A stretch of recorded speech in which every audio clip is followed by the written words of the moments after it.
Bienvenue à tous pour notre actualité du jour, consacrée au FC Barcelone, au Real Madrid et à Manchester City. Du côté du FC Barcelone, les Catalans ont intensifié leur préparation pour leur prochain match de Coupe du Roi contre Valence. Dani Olmo a pris part à l'entraînement avec l'équipe première, mais sa présence lors de la rencontre reste incertaine. Concernant Gavi, il est toujours sous surveillance médicale après avoir reçu un coup à la tête contre Alaves. Il suit actuellement un programme de récupération spécifique en salle de sport et n'a pas participé à l'entraînement collectif. Le staff médical préfère prendre son temps afin d'éviter toute complication. Sa participation sera décidée après une évaluation de son état dans les prochains jours. Par ailleurs, le Barça aurait encaissé près de 65 millions d'euros en 18 mois grâce à des joueurs ayant très peu évolué avec l'équipe première. Eric Garcia, qui envisageait de partir, est finalement resté après une discussion décisive avec Hansi Flick. Désireux de s'imposer au-delà d'un simple rôle de remplaçant, il s'est montré solide en défense, notamment face à Alaves, et pourrait prétendre à davantage de titularisation malgré la concurrence. Côté transfert, Barcelone aurait pu racheter Nico González pour 30 millions d'euros grâce à une clause de rachat, mais celle-ci a été annulée lors de son transfert à Manchester City pour 60 millions d'euros. Porto a déjà acquis une part de la future revente de Nico. Le Barça percevra finalement 13 millions d'euros de cette opération, et non 24 millions comme initialement prévu. Pedri et Cubarsí figurent dans l'équipe de la semaine de la Liga. Ronald Araujo a déclaré: « Notre objectif est de remporter le championnat. Il reste encore beaucoup de points à prendre et nous sommes déterminés à y parvenir. Nous devons continuer à gagner des matchs comme contre Alaves. » Du côté du Real Madrid, les Merengues se sont entraînés hier en vue de leur quart de finale de la Coupe du Roi contre le Ghana. Cependant, Kylian Mbappé ne sera pas de la partie, malgré sa présence à l'entraînement, en raison d'une légère blessure. Mauvaise nouvelle également pour la défense. Antonio Rudiger sera absent pendant 3 semaines, et David Alaba est forfait pour 2 mois. Thibaut Courtois est également indisponible, laissant sa place à André Luna.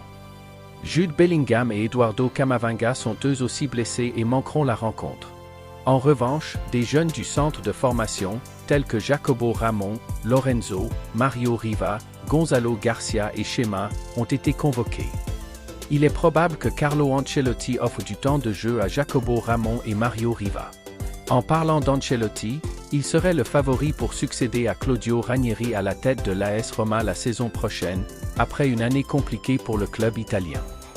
Concernant Alphonso Davies, il a officiellement prolongé son contrat avec le Bayern Munich jusqu'en 2030, mettant fin aux espoirs des supporters madrilènes de le voir sous les couleurs du Real. Des rumeurs évoquent également des tensions passées entre Florentino Pérez et Cristiano Ronaldo lors de son départ de Madrid.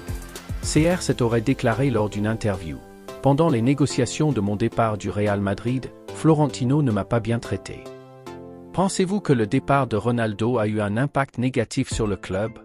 Donnez votre avis en commentaire. Focus sur Manchester City. Nico González a officiellement rejoint Manchester City hier.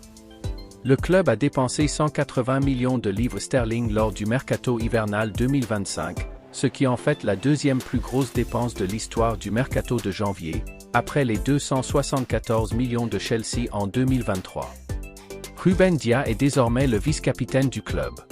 Pep Guardiola aurait été déçu par l'attitude de Kyle Walker, qui avait exprimé son souhait de quitter l'équipe.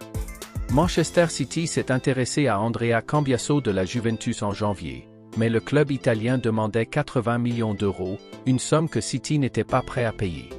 Cependant, cet intérêt pourrait renaître cet été. Nico O'Reilly a vu son transfert à Chelsea refusé, Manchester City craignant un scénario similaire à celui de Cole Palmer. Le club espère qu'il pourra évoluer dans un rôle similaire à celui de Rodri. Jacob Wright quitte City pour Norwich City après l'échec de son transfert à Swansea. Il est prêté jusqu'en juin avec une option d'achat de 5 millions de livres sterling. Nottingham Forest a conclu un prêt pour Joel Ndala, avec une option d'achat de 4 millions de livres sterling et un pourcentage à la revente pour Manchester City. Pour conclure notre actualité du jour, Neymar portera à nouveau le numéro 10 avec Santos. Merci de nous avoir suivis. N'hésitez pas à partager vos avis dans les commentaires.